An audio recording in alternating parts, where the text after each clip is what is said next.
പിതാവിന്റെയും പുത്രന്റെയും പരിശുദ്ധാത്മാവിന്റെയും നാമത്തിൽ ആമേൻ. പ്രിയപ്പെട്ടവരെ, ഈ ദിവസങ്ങളിലൊക്കെ പലരും ചോദിക്കുന്ന ഒരു ചോദ്യം ഉണ്ട്. എന്താണ് ഈ ഒരു നേരം? അത് അർത്ഥമാക്കുന്നത് എന്താണ്? ഒരു നേരം നിൽക്കുക ബുധനാഴ്ചയും ശനിയാഴ്ചയും ഒരു മറ്റുള്ള ദിവസങ്ങളിലും. ഒരർത്ഥം, ഒരു ദിവസം ഒരു നേരമേ ഭക്ഷിക്കൂ.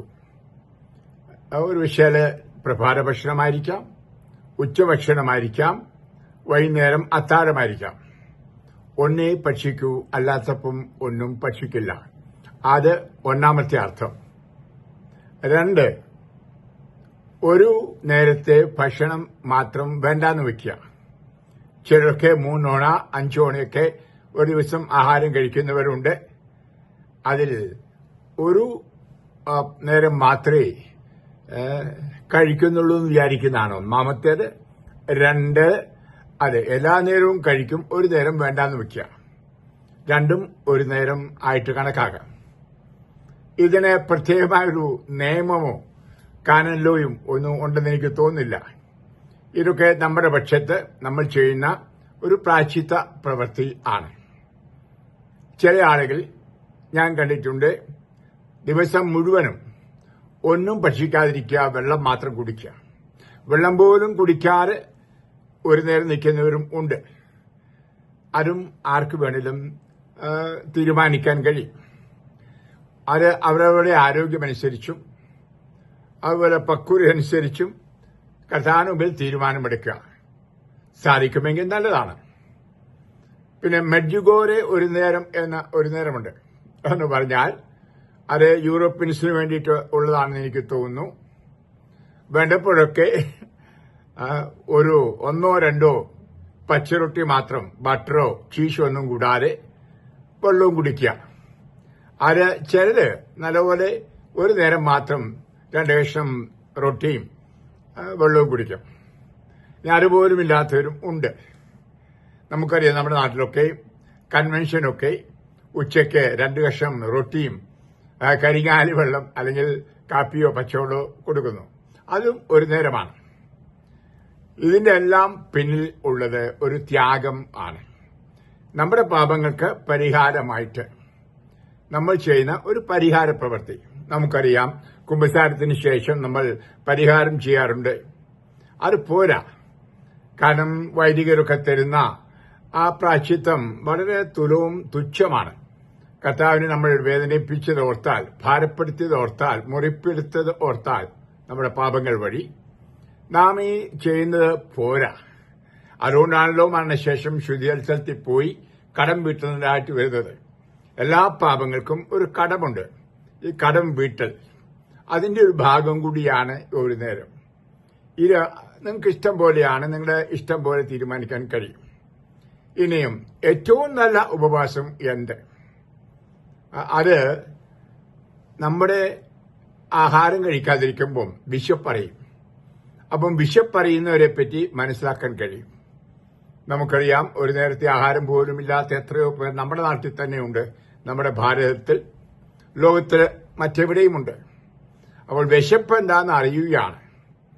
അപ്പോൾ അതിന്റെ അർത്ഥം അത് മറ്റുള്ളവരുടെ വിശപ്പിനോടുകൂടി പങ്കുചേരുന്നു എന്ന് പറഞ്ഞാൽ പാവങ്ങളോടുകൂടി, ദരിദ്രരോടുകൂടി പങ്കുചേരുന്നു.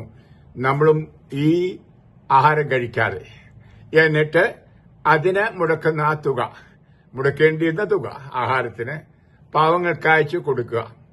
തൊട്ടടുത്തായിരിക്കാം, ദൂരത്തിൽ ഉള്ളവർക്ക് അയച്ചു കൊടുക്കുന്നതായിരിക്കാം. അപ്പോൾ അത് കൂടുതൽ അർത്ഥവത്ത് ആയിത്തീരും. നമുക്ക് നമ്മുടെ നാട്ടിലും മറ്റു പലയിടത്തും ദാരിദ്ര്യം മുഖാന്തരം ഉപവസിക്കുന്നവരുണ്ട്. കാരണം ആഹാരമില്ലാത്തതുകൊണ്ട്, ചുറ്റുപാടിന്റെ സമ്മർദ്ദത്താൽ, അല്ലെങ്കിൽ പണമില്ലാത്തതുകൊണ്ട് അങ്ങനെ ഉപവാസം ചെയ്യുന്നവരുണ്ട്. കണിശമായിട്ടും നല്ല മനസ്സോടെ അത് കർത്താവിൽ സഹിച്ച് സമർപ്പിച്ചാൽ പുണ്യത്തിൻ്റെതായി മാറാൻ പറ്റും. പിന്നെ ചില സാഹചര്യത്തിൽ നമുക്കറിയാം, പാവങ്ങളുടെ കാരുണ്യം കൊണ്ട് സ്വന്തം ആഹാരം ഉപേക്ഷിക്കുന്നു, അത് കൊടുക്കുന്നു, അല്ലെങ്കിൽ അതിന്റെ തുക കൊടുക്കുന്നു. ഞാൻ എന്റെ ചെറുപ്പകാലം ഓർക്കുകയാണ്. എന്റെ അമ്മച്ചി, ഞങ്ങൾ കുബേര കുടുംബത്തിൽപ്പെട്ടവരൊന്നുമല്ല, സാധാരണ കൃഷിക്കാര്. അമ്മ ആഹാരമൊക്കെ ഉണ്ടാക്കും ഞങ്ങൾ 6 മക്കൾക്ക് വേണ്ടിയിട്ട്. അങ്ങനെ വിളമ്പി തന്നുകൊണ്ടിരിക്കുമ്പോഴായിരിക്കും അമ്മച്ചി ഞങ്ങൾക്ക് തന്ന് ഞങ്ങൾ നല്ലപോലെ ഉണ്ടിട്ട് അമ്മ ഉണ്ണുള്ളൂ. വളരെ ചുരുക്കമായിട്ട് കൂടെ ഇരുന്ന് കഴിക്കുകയുള്ളായിരുന്നു.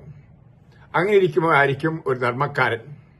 മാത്രമല്ല അന്നൊക്കെ ഞങ്ങളുടെ ചുറ്റുപാടും ആഹാരത്തിന് വകയില്ലാത്ത വലിയ കുടുംബങ്ങൾ 10ഉം 15ഉം 10ഉം ഒക്കെ മക്കളുള്ളവരുണ്ടായിരുന്നു. അപ്പൊ അവര് വന്ന് പറയും, അമ്മച്ചി വിശക്കുന്നു, അല്ലെ ചേട്ടത്തി, ഞങ്ങളുടെ നാട്ടിൽ വിളിക്കുന്ന ചേട്ടത്തി വിശക്കുന്നു. അപ്പോൾ അമ്മ എന്ത് ചെയ്യും? അമ്മയ്ക്കുള്ള ഭാഗമെടുത്ത് അവർക്ക് കൊടുക്കും. അമ്മ ഉപവസിക്കും. അത് മനഃപൂർവ്വമായ ഉപവാസമല്ല, ആ ചുറ്റുപാടിൽ അമ്മയ്ക്ക് അവരുടെ കരുണ തോന്നുന്നതുകൊണ്ട് അതെ ഉപവാസം ചെയ്യേണ്ടി വന്നു. ഉടനെ പോയി വേറെ കഞ്ഞി വെക്കാനോ ഒന്നും നോക്കിയില്ല. അതും ഒരു മാർഗം ആണ്. അതും പുണ്യത്തിന്റെ ഒരു മാർഗമാണ്, പരിഹാരത്തിന്റെ ഒരു മാർഗമാണ്. ഞാൻ അമ്മച്ചിയിൽ നിന്നത് പലപ്പോഴും പഠിച്ചിട്ടുണ്ട്. എന്റെ കയ്യിൽ ആഹാരം വരുമ്പോൾ ചിലപ്പോൾ വരക്ക് എടുത്തു കൊടുക്കുക. അപ്പം അല്ലെങ്കിൽ പണം ഒരു പക്ഷേ അല്പയോ കാണുക, യാത്രക്കുള്ളതായിരിക്കാം. ഏതെങ്കിലും സാധനം മേടിക്കാൻ വച്ചിരിക്കുന്നു, ആരെങ്കിലും കാണുമ്പോൾ അവർക്ക് കൊടുത്തു പോകും. അത് കരുണയുടെ ഒരു പ്രവൃത്തിയാണ്. നമുക്കറിയാം, കരുണയുടെ പ്രവൃത്തികളാണല്ലോ നമ്മെ സ്വർഗത്തിന് അവകാശികളാക്കുന്നത്. വിശക്കുന്നവർക്ക്, ദാഹിക്കുന്നവർക്ക്, ആശുപത്രി കിടക്കുന്നവർക്ക്, അല്ലെങ്കിൽ വീടില്ലാത്തവർക്ക് ഒക്കെ നന്മ ചെയ്യുന്ന പ്രവൃത്തി കൊണ്ടാണല്ലോ നമ്മുടെ വിശ്വാസം അളക്കപ്പെടുന്നതും സ്വർഗപ്രവേശനം നൽകുന്നതും. ചിലർക്ക് പറയും വിശ്വാസം മാത്രം മതി, അത് തെറ്റാണ്. വിശ്വാസം പ്രവൃത്തികളിലൂടെ പ്രകടിപ്പിക്കപ്പെടുമ്പോഴാണ് അത് ഈശോയ്ക്ക് പ്രസാദകരമായി തീരുന്നതും നമ്മുടെ പാപങ്ങൾക്ക് പ്രായശ്ചിത്തം ആയിത്തീരുന്നതും. അപ്പോൾ ഈ വിശപ്പ്, അതിലെല്ലാം ഉയർന്ന ഒരു തലമുണ്ട്. ഈശോയുടെ കുരിശിലേക്ക് നോക്കിയാൽ കാണാൻ സാധിക്കും, ഈശോ വിശന്ന് കിടക്കുന്നു, ദാഹിക്കുന്നു, വിശക്കുന്നു. രണ്ടും ഒരു വാക്ക്, ഒന്നിച്ചൊറ്റ വാക്കിലാണ് എനിക്ക് ദാഹിക്കുന്നു. ഇത് വലിയൊരു ദാഹമാണ്, ഒരു വിശപ്പാണ്. നമുക്കറിയാം, ഈശോ ജീവിച്ചപ്പം ശിഷ്യന്മാരും കൂടി വിശക്കുമ്പോൾ വയലുകളിൽ നിന്ന് ഗോതമ്പ് മണികൾ പറിച്ച് തിന്നുമായിരുന്നു. എന്ന് പറഞ്ഞാൽ വേണമെങ്കിൽ അത്ഭുതം ചെയ്ത് അപ്പം ഭക്ഷിക്കാമായിരുന്നു.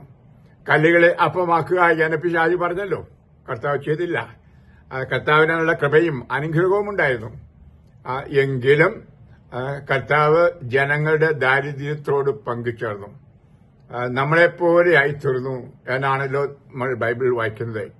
അപ്പോൾ നമ്മൾ ഈ ദാരിദ്ര്യം പാലിക്കുമ്പോൾ, എന്ന് പറഞ്ഞാൽ ആഹാരം കഴിക്കാതെ വിശപ്പ് അറിയുമ്പോൾ, യേശുവിന്റെ വിശപ്പോട് ചേർക്കുകയാണ് നമ്മുടെ വിശപ്പ്.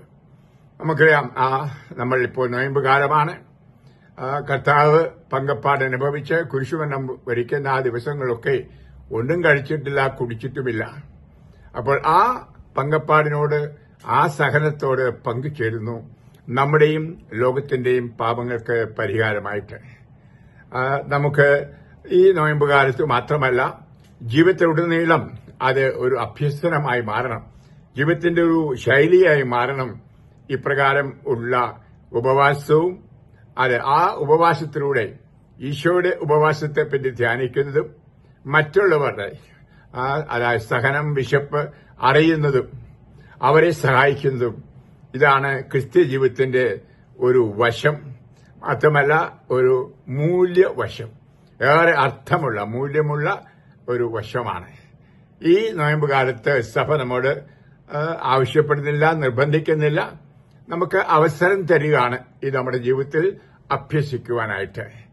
അതുപോലെ തന്നെ അത് ഒത്തിരി ആഡംബരം, അല്ലെങ്കിൽ ആ തീറ്റയ്ക്കും കുടിക്കും ഒക്കെ ഒത്തിരി പണം ചെലവാക്കുന്നവര് ഒന്ന് മനസ്സിലാക്കാൻ, ആഹാരമില്ലാതെ വരുമ്പം, കുടിക്കാനില്ലാതെ വരുമ്പം ഒരാളുടെ സ്ഥിതി എന്ത്. നമുക്കറിയാം, കെലുകലിക്കും നമ്മൾ ആഹാരം കഴിക്കാതിരിക്കുമ്പോൾ. അങ്ങനെ വിശക്കുന്ന, കെലുകലിക്കുന്ന അനേകരുണ്ട്. അവർക്ക് വേണ്ടി പ്രാർത്ഥിച്ചാൽ മാത്രം പോരാ, കഴിവര് സഹായവും ചെയ്യുക.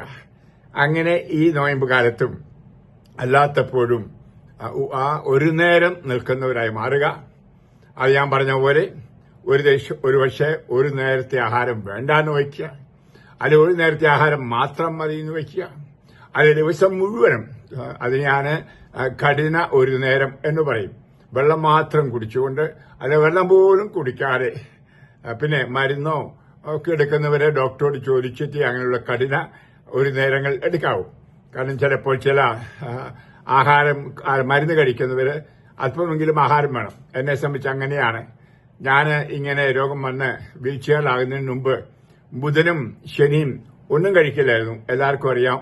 പക്ഷെ അത് കഴിഞ്ഞപ്പോൾ ഡോക്ടർമാർ പറഞ്ഞു, അച്ഛൻ മരുന്നും ഗുളികയും ഇഞ്ചക്ഷനും ഒക്കെ എടുക്കുന്നുണ്ട്, എന്തെങ്കിലും വയറ്റിൽ കിടക്കണമെന്ന് അല്പമെങ്കിലും കഴിക്കണം എന്ന്. അപ്പൊ അങ്ങനെ അതെ, ഒരു ത്യാഗം ആണ് ഇതിന്റെ എല്ലാം അർത്ഥം, പ്രായശ്ചിത്തമാണ് അർത്ഥം. കർത്താവ് നിങ്ങളെ അനുഗ്രഹിക്കട്ടെ. നോയമ്പുകാലം അതുപോലെ ക്രിസ്തീയ ജീവിതകാലം മുഴുവനും നമുക്ക് ഇങ്ങനെയുള്ള അഭ്യസനങ്ങൾ നടത്തിക്കൊണ്ട് നല്ല ക്രൈസ്തവരായി ജീവിക്കാം.